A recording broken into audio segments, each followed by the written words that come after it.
Here we have the back right upper skirt. It's going to connect to the front upper skirt at the side seam, and it's going to connect to the back waistband around this waist curve here. Therefore, it needs to have notches that match these relationships. So we have 1/2 inch side seam allowance here and 1/2 inch side seam allowance here, because this at the side seam is going to connect here. So we need to extend our dot paper at the side seam up to the waist through the seam allowance and down to the hem through the seam allowance, and then we'll notch the side seam.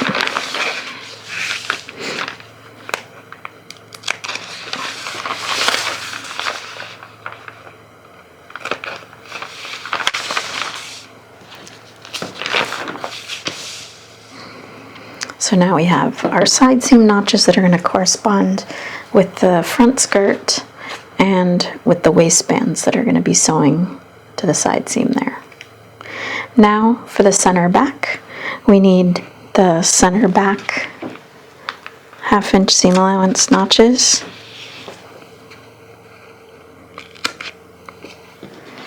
So now we have everything we need to correspond to the waistband and to the upper skirt. Now let's put some notches down here to help us with the lower skirt and the ruffle.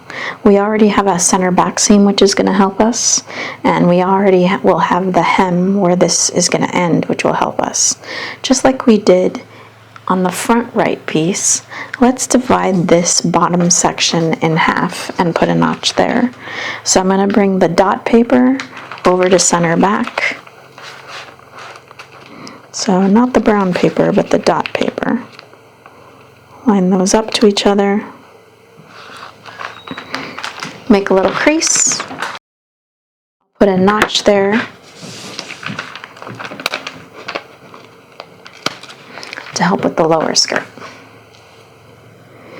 Now we're going to come back and revisit this side seam and this side seam again later, because we also need notches for our pockets, but we'll deal with that when we go do the pocket notches.